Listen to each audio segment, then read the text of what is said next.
All right, welcome back. We are here. I am Melanie Inspires, CEO of L.O.V.E Inc., learning to overcome various life experiences. And we are here with an amazing therapist, Miss Martina. Um, and she's going to share a little bit about what she does, why she got started, and really just some more information and some more insight to kind of help us along this journey as we take care, as we talk about self care and the importance of mental health care. Um, we're just going to hear from her. So I'll be quiet and let Miss Martina start. So, Miss Martina, why did you become an art therapist? Go ahead, tell us a little bit about yourself. Okay. So I'm originally from Pittsburgh, Pennsylvania. Grew up there for, the early part of my life. Came to Howard University for undergrad, and ended up going back to Howard University, which is kind of how this whole journey for me started. Art has always been something that I've loved, that I've retreated to. Over the course of my childhood, when I was bored or lonely, drawing was always there for me. My art supplies were always there for me. But like a lot of people, I think, a lot of young people anyway, I felt this like pressure to find a real job. I felt like a lot of people in my corner thought that it was cute that I loved art and would ask me to draw portraits and things in my teenage years. But in terms of really pushing that as a career path, that was not something, that was not a message that I really received much. So for myself, going off to college, I was in search of a real job. And so I knew that, I felt that I had really good debating skills and could argue well and use my mouth well. And so I went to Howard University because Thurgood Marshall went there and fully intending to become a lawyer. And so I figured if he could go there, then that's where I needed to start. So I went to Howard University, majored in political science, minored in history. In my freshman year, or actually the whole time that I was in an undergrad, I only took one art class. Again, because I was in search of that real job. And then about midway through my junior year, I was in constitutional law and I had this like major breakthrough. The professor was lecturing on jurisprudence this and jurisprudence that. And I just realized I did not want to be there, that was not something that I wanted to pursue. So immediately after class, I followed him back to his office. He was the chair of the department, had been supporting me the whole time through. The department had been pouring into me. And, I said, I don't think that this is the right path for me, Dr. Thornton. I don't know what the next path should be, but I don't think that law is it. And he said, well, it's better that you know now than, having gone through that. So I took, after I graduated from Howard, I took what is now known as a gap year. We didn't call it that back in the early 2000s, but I essentially took a gap year. And so I went to Japan to teach English, fully expecting that my 5-year plan would say that I would be there for 5 years. I would continue to gain fluency in Japanese. I had taken Japanese in junior high school, and college. And so I wanted to continue to sharpen my fluency there. And at the end of my 5-year plan, I fully intended to enroll in somebody's PhD program in something. And I didn't know what that would be, but that was kind of the trajectory that I had given myself. And so while I was there, 6 months into my stay, on New Year's Day, I came down with acute pancreatitis. And so I ended up being hospitalized for close to 4 months in a Japanese hospital for the better part of the 4 months. I came out occasionally, but would go right back in. And during that time, God and I had a lot to chat about when it came to my life's direction. And so I knew that I was called to do something, but I didn't know what that call was. So I accepted the calling, and shortly thereafter, I was finally released from the hospital, able to fly back home to the US, able to get surgery and begin my recovery. And so, in doing my research about divinity school, because I knew that that's where I wanted to go, that if I was called to do ministry, I wanted to do it right, and that I needed to enroll in a divinity school. And so I did my research, and lo and behold, Howard University kept coming back to the top of the list. And so I went back to Howard, And, for most of the time that I was there for about 3.5 years, working on my Master of Divinity. I knew I didn't want to pastor. I knew I wasn't called to pastor, but I wasn't sure what exactly I was called to. And so one day, the professor asked us, Dr. Newhart asked us to respond creatively to a passage of scripture. And I said, oh, that's easy. I'm just going to draw something. So I drew 4 pictures and I showed them to my classmates. And instead of them just praising what I had done, they completely turned on me. and Reverend Dr. Gwendolyn Boyd, who was the former past national president of Delta Sigma Theta sorority, she was one of my classmates at that time. And she was there and she was like, oh my gosh, like your work is amazing. Like, what are you doing? And actually, she was the first person to buy artwork from me, like actually pay me for artwork. That's amazing. And she came to my house and paid me, and I gave her the artwork, and it was like an aha moment. And they said, you need to figure out how you can use this to help people. And I'm like, what am I supposed to do? Am I supposed to make art with people and somehow they feel better? Like, what are you saying? Like, what does that mean? So I prayed about it some more, and one day woke up with the term art therapy on my mind. And so in the mid 2000s, I did what anyone would do. I Googled it, and a whole world opened up to me. And I thought that maybe I might have to lose, everything that I'd been through. Like, how am I supposed to explain this crazy journey of going from political science to history to divinity school? Like, how is this supposed to ever make sense? And what I realized is that, God was the ultimate economist, and that nothing in my life story was wasted. My experience with political science, my background in political science history helps me speak to social justice issues that are happening now, helping my clients unpack what is politics, what does that mean, that it's really about the distribution of resources and who gets to decide what resources each community gets, helping them understand, power structures. None of that was lost. I work with lots of clients who have been harmed by the church.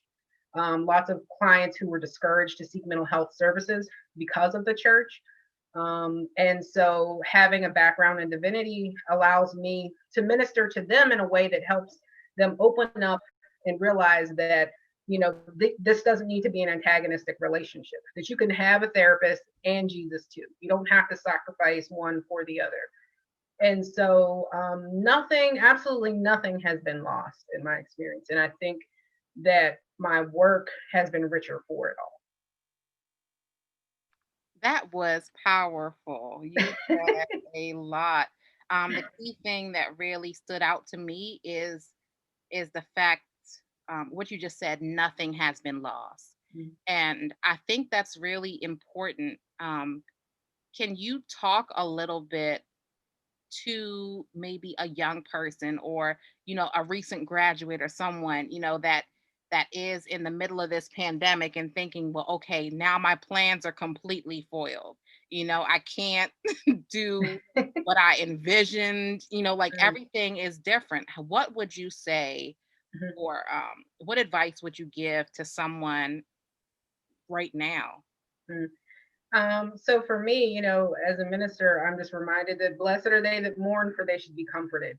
That it's okay to acknowledge the losses. Like, I cannot fathom or imagine being a high school student, who was in the midst of their senior year, planning to apply different places, planning a whole new life, and just having all of it cut short. No prom, no closure, no real start for the school year for the most part. I cannot imagine that level of loss. But I think it's important that it be acknowledged and that it be honored, that what was lost be honored, and that it be fully acknowledged, not only by the youth, but the people who are supporting the youth. What kind of statements are you offering your loved ones who've lost so much? Are you dismissing it? Oh, you'll be fine, you'll get over it. Or are you taking it seriously? So if you have a youth who has lost, an entire year, I mean, even kindergartners, like, having just started school, and then having all of that just be ripped away, or being excited for the thought of starting school and just not being able to ever even get a start. I think it's important that we recognize the suffering that young people are going through, that acting out behaviors, just like adults go through, the cycle of grief, anger, bargaining, depression, all of that, our youth are going to go through that as well. And that, again, grief is not linear. We'd like them to get over it quickly because that is neat and tidy for us and it helps our anxiety. But that's not the reality. The reality is that it might be a cyclical process, that, the youth of today might have to deal with anxiety, ongoing anxiety, in a different way. Even the babies that are born right now and babies, who had an idea of what it was like to play and have friends and have that taken away, like, it's important to acknowledge that. And I think that we as adults get caught up in, feeling burdened by everything that's associated with these changes. But we need to take time to intentionally allow our youth to mourn. And maybe we need to mourn some stuff too. Maybe if we allowed ourselves to mourn some of the losses that we're experiencing, sending our children off to school is certainly a tradition and something that's lost. Preparing your child to go to prom, is something that is lost. Moving your child into school, into a college setting, that we all need to acknowledge those things. I like what you said, acknowledge and honor. You Mhm. know, acknowledge and honor the losses, Mhm. because we are all experiencing them in different ways.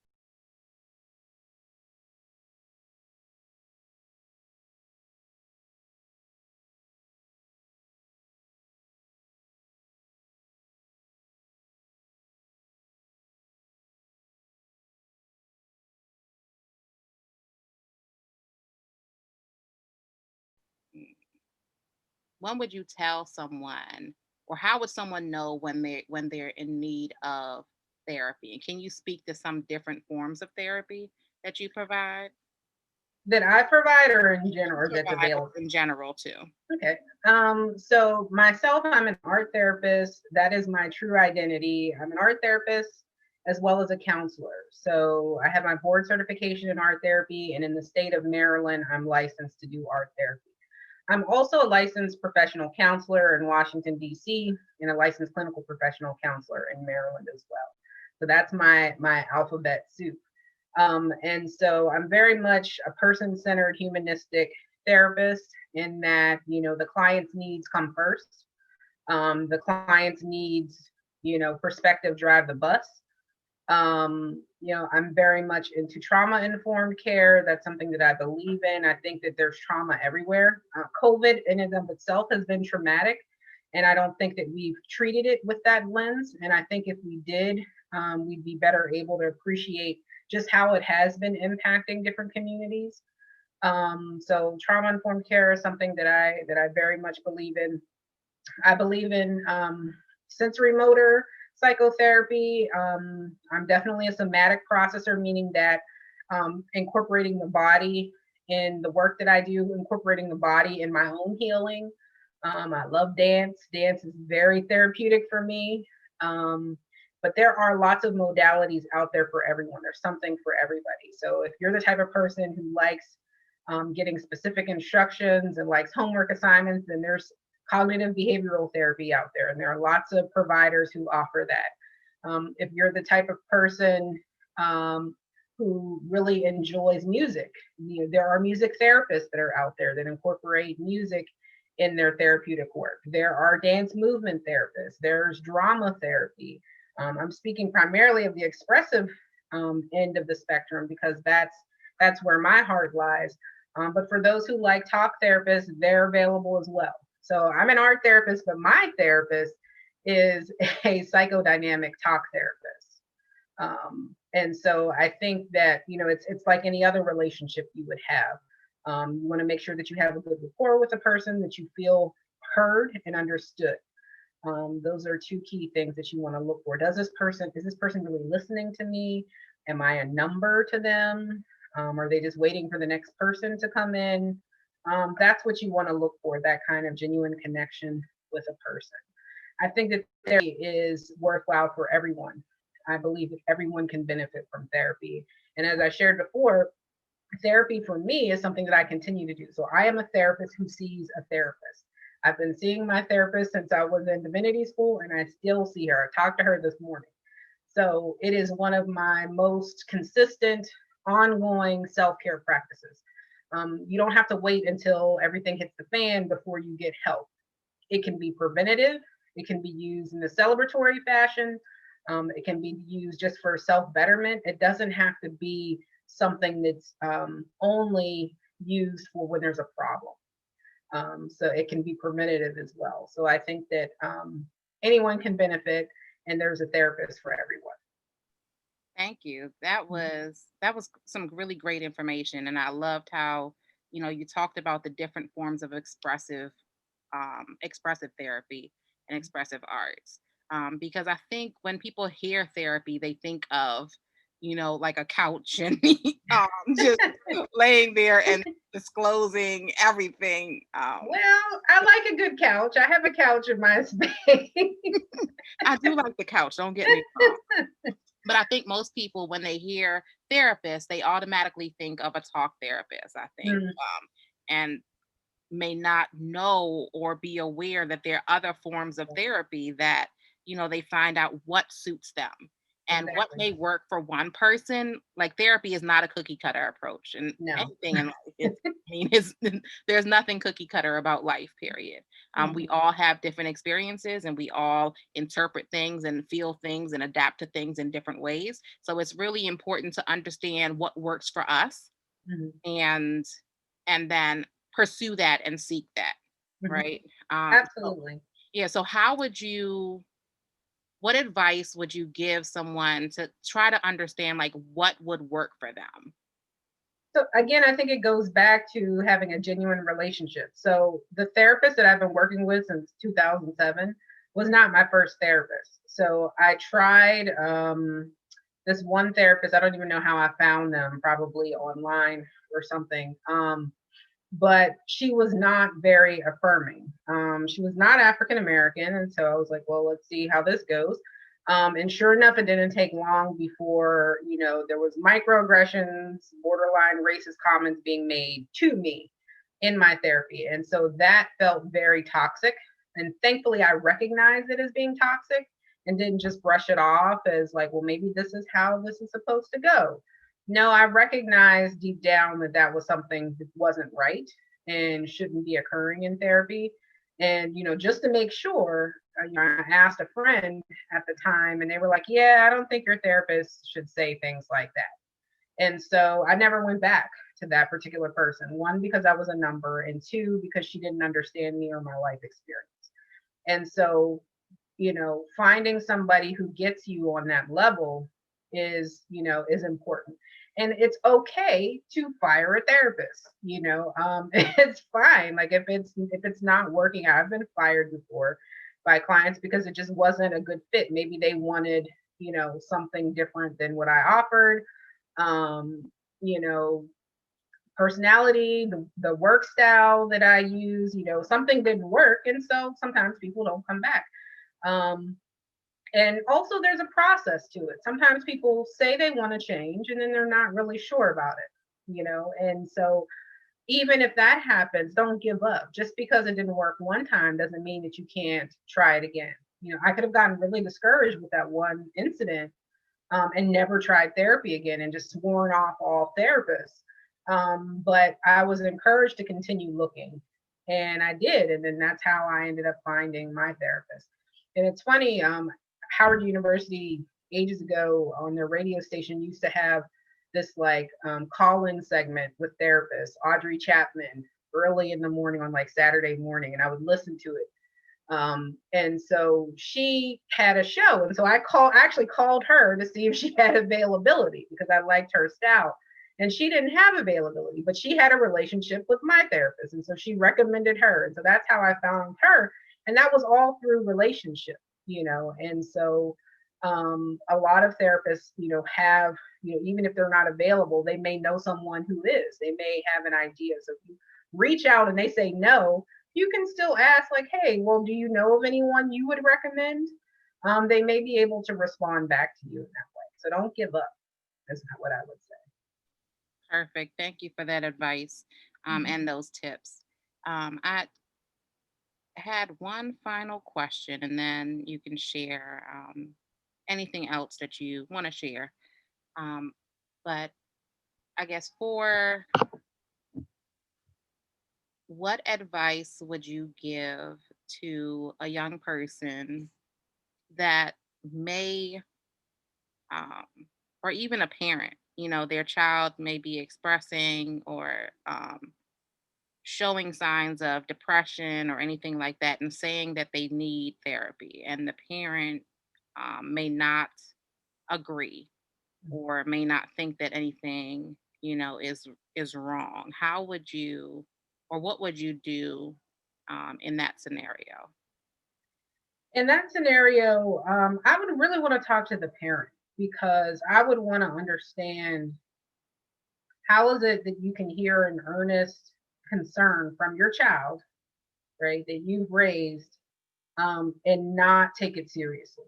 Um, there are, by the time a person actually reaches out for help, like there have probably been multiple tiny attempts.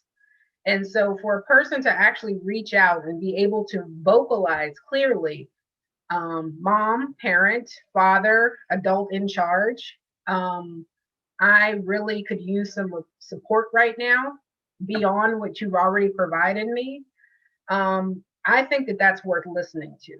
Now, what I suspect sometimes happens is that parents begin to blame themselves. Like, again, if we begin to look at therapy only with a pathological lens, we think that there's a problem. Okay. But really, our child might be asking to prevent a problem. Like, I notice that something is off. I notice that I'm not myself. And so I could really use some help and assistance here. And so I think some parents' knee jerk response is that, well, what have I done wrong? Have I not given you everything you needed? Where have I failed? And I think what they need to do is to put a pin, in their own personal feelings about it and really seek to understand what their child is saying. If a person can communicate a need that specifically, I think it warrants some consideration. And to educate yourself. I think that stigma within specifically within the Black community is rampant when it comes to mental health issues. When you talk about the medical field in general, we have plenty reason to be mistrustful of the system. The system that comes into our neighborhood, the system that may have broken up families that were fully intact. We have historical reason and precedent for being suspicious. But just like the advice that I gave earlier when it comes to finding a clinician, you can take it upon yourself to find a viable resource as well. Okay. You don't just have to take whatever, your child's guidance counselor said. You can begin doing some research. You can begin doing some, putting in some work to find someone that you agree with and also your child can feel comfortable with. So I think that it should, in the best case scenario, open up a dialogue. And my hope would be that there would be some understanding, and a willingness to, fully kind of get what your child is communicating. That they're not saying that what you have provided is terrible or or is bad, but that they may need professional help. Anyone can provide help. Friends, family can provide a listening ear, but professional help, requires years of schooling, training, licensure, all kinds of things. And, asking for help is not a terrible thing. It's not a sign of weakness. As a matter of fact, it's a sign of strength. A sign of strength. That Absolutely. is the truth. And I hope that the listeners get some of these nuggets that you've been dropping. I know I've gotten a few, and I'm very excited. Is there anything else that you would want to share with the listeners?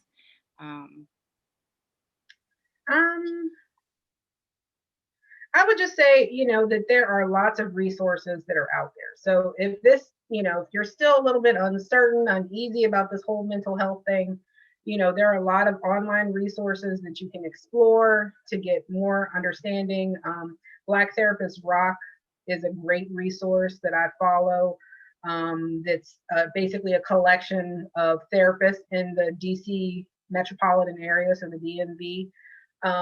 You can find therapists through their website as well, nationwide. Black Therapist Rock is one. The NAP Ministry, which I absolutely adore on Instagram. The NAP Ministry is run by a woman who I believe went to seminary and did a lot of research on rest as a form of resistance. That there's this thing about this grind culture that we have bought into, and she does a really great job of kind of exegeting that idea and locating it in, period of enslavement, that we've kind of borrowed some of that and feel like we should replicate that in the here and now, and how harmful that can be when it comes to self-care. Self-care, I always quote Audre Lorde when it comes to that. Self-care is not self-indulgence, it's self-preservation, and that is an act of political warfare. So when you determine that caring for yourself, caring for your emotional needs, your physical needs, your mental needs, all of the needs that we have as human beings, when you carve out space, intentional space to focus on those things, you truly are upending the expectations of the culture and the system that we live in. And it's revolutionary. And you do get to redistribute political resources. So it is an act of political warfare to say, you know what, actually, I'm going to make sure that my health is okay and that my worth is not based off of what I can provide for other people, that I am worthy, I have worth outside of what I can do for others. And that is truly a revolutionary concept. Absolutely. That was great. Thank you so much Thank for you. taking time to be with us. And listeners, I hope that you write down some of these nuggets, put them into practice. Parents, youth, young people, know that the path, nothing is wasted. So everything that we experience, we have to just figure out how we put it to use and how it really puts our puzzle pieces together. Right? You've been listening to Melanie Inspires with Learning to Overcome Various Life Experiences. L.O.V.E. Inc. The way that we really overcome is through love, especially self love. So, this month of October, we are focusing on mental health and really taking time for self. I know I've been guilty of not doing that and taking care of others so much, pouring out, but we need now is really time where we pour back in, especially in the midst of what we're experiencing and seeing and witnessing in our world today. So thank you all, and I hope you all be blessed. Continue to raise the bar.